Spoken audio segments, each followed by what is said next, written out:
this video, we'll be taking a look at Clone Commander Gree for the 30th anniversary line. He was also repacked later on into the blue and white packaging for the Legacy Collection line. But the action figure you're looking at here is the first release of him for the 30th anniversary line.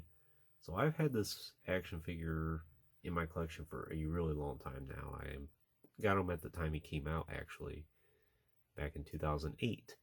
And I actually got him at Kohl's, back when Kohl's used to have those rare and highly sought after action figures, because no one ever thought to go to Kohl's to look for action figures. And at the time, this kind of goes back to the Jump Trooper video that I made, if you want to check that out on the channel. I was debating between either getting Commander Gree here or the Jump Trooper. And those were the two I was deciding at. And looking back on it now, I think I made the better decision getting Commander Gree for my collection at the time. Of course, I would eventually get the Jump Trooper, who is right here. But I think Commander Gree definitely takes a higher priority and is the more interesting action figure of the two. It's certainly one of the best clone troopers I think that Hasbro's ever made, and in terms of both accuracy to how the character actually looks and just the utility behind it. I mean, it's really cool looking. I don't even really need to go into great detail about it, why he looks so good. As you can see by his camo armor here and the color scheme he has going on, is just really nice. He does have one innovative feature about him that I think he's the very first Clone Trooper action figure to feature, and that is a hinge wrist here. And I'll go into more about what that's all about here in a bit. So this is not the very first Commander Gree action figure we got. That actually was in the Revenge of the Sith line, and that was just a repaint of the antenna mold clone. And I don't own that action figure, and I don't think I'm really missing out on a whole lot by not having it. It's okay for what it is, but I think at the time both Hasbro and collectors recognized that, yeah, this isn't going to pass as a Commander Gree ultimately. So 3 years later, Hasbro decided to reinvent the wheel with him and revisit him and see what they can come up with, and I think we have the definitive Commander Gree that you're seeing here. He was, in fact, he's so good of an action figure that he was repacked into the TVC line as well. And as far as I know, between this version you're looking at, the Legacy Collection figure, and the TVC action figure, I don't think there's any differences between any of them. No color differences, no accessory differences. It's all the same exact action figure. And there's no need to revisit him, really. Even if he was repacked today, I don't think collectors would be that disappointed by it. It's just so good of an action figure. And he doesn't really need the swivel thigh or anything like that. I just don't think that's necessary for every action figure. He's perfect for what he is. So let's just go and take a closer look at him. This doesn't really fit on the stand so well anymore, unfortunately. So we'll just leave that there.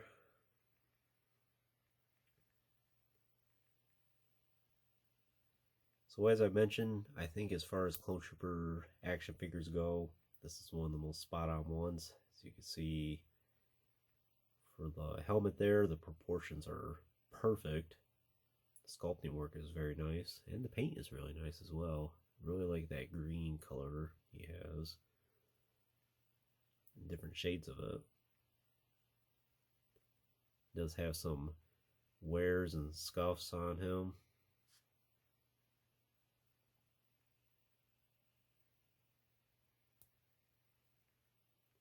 And I don't think this body was really utilized on any other Clone Trooper action figure, so Commander Gree here might be totally unique.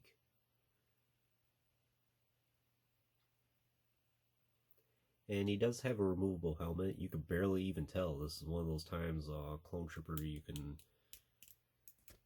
barely tell that he has a removable helmet. And this was before the Clone Wars ended up canonizing Commander Gree with the double mohawk. And personally, I kind of always like this look for Commander Gree more. Or this is pretty much how I recognized him as first. It's that nice Tamora Morrison head sculpt.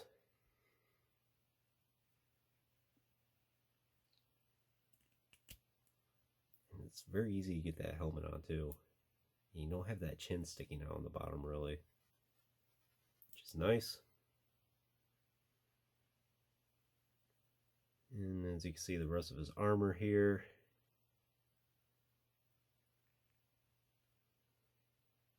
Almost looks like he has overalls on.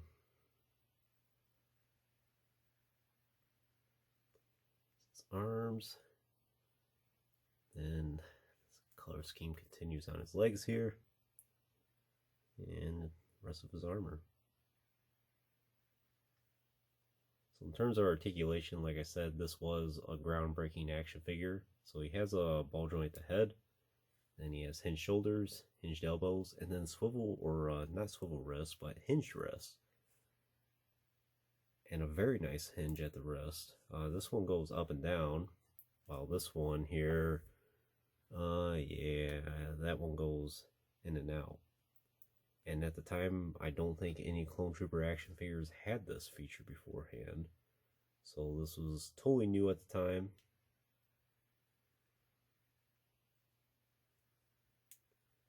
And unfortunately, I don't think too many clones really, other than the Clone Wars mold, I don't think any of the realistic ones that followed, not too many of them really had hinged wrists, other than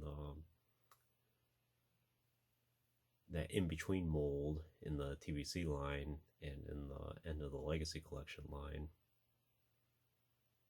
Between the antenna mold and then what the Phase 1 skinny sculpt that VC-15 utilizes.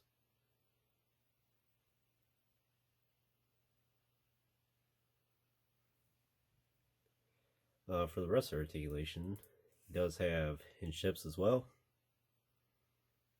Pretty good range of motion on that. I don't think this is the very first Clone Trooper to have hinged hips, but this is one that definitely utilized it appropriately, and you could barely even tell he has hinged hips at all. And then of course hinged knees, and then hinged ankles. In terms of weapons and accessories, somewhat unique accessories about him, but he does have the standard DC-15. As you can see there, nothing much to really say about that. He does have his binoculars here, as we see him use in the movie. Nice detailing in that. If you work with that, you can get him to hold it in both hands. Let's kind of see if I can get him to do that right now. Let's see here.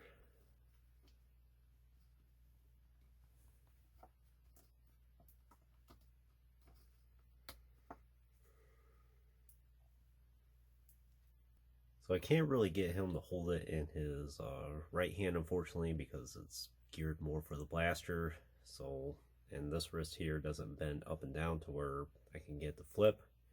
But I think if you work with him enough, you could get him to hold it in a way where it looks like he's looking through his binoculars there.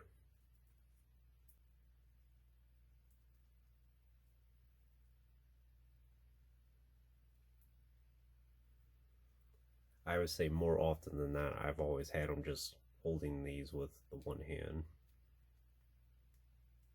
Just kind of have it propped on his hip there, or on his thigh.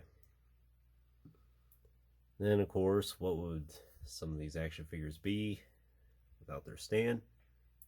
Standard Revenge of the Sith. It says Commander Gree on it. Happy to have this stand.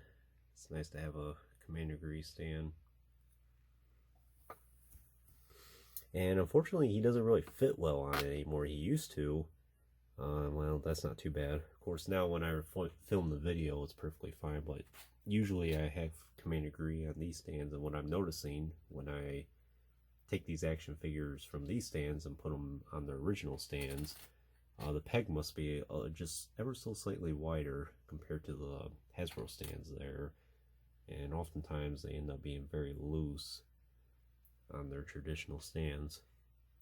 So something to be wary of. But other than that, that's pretty much it. Go ahead and bring out his other counterpart here, which will be reviewed next. Kashyyyk Trooper. As you can see, there is that height difference between the two.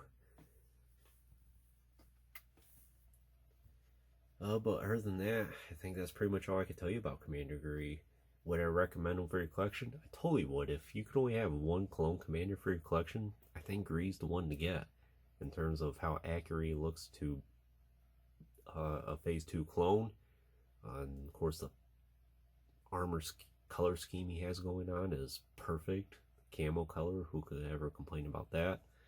He has that pouch on the side of his thigh there as well. And of course, the antenna.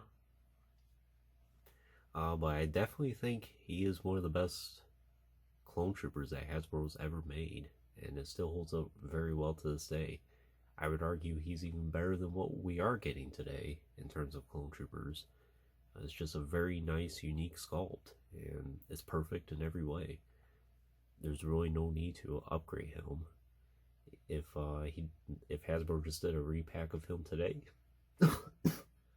I don't think people will be too upset by it, to be honest. So it's a solid 10 out of 10 action figure, highly recommended. And fortunately, I don't think he's that expensive either. Maybe you can find him in the $20 to $30 range, which, yeah, it's a little much for a clone, but this one is totally worth it. And considering it's a 15-year-old action figure at this point, I think that's pretty fair. So anyways, that concludes this review. I hope you enjoyed it. Stay tuned for plenty more reviews in the future. There will be lots more to come. If you haven't already, please like the video and subscribe to the channel. I always greatly appreciate your support. And check out some of the links in the description as well. As always, thanks for watching.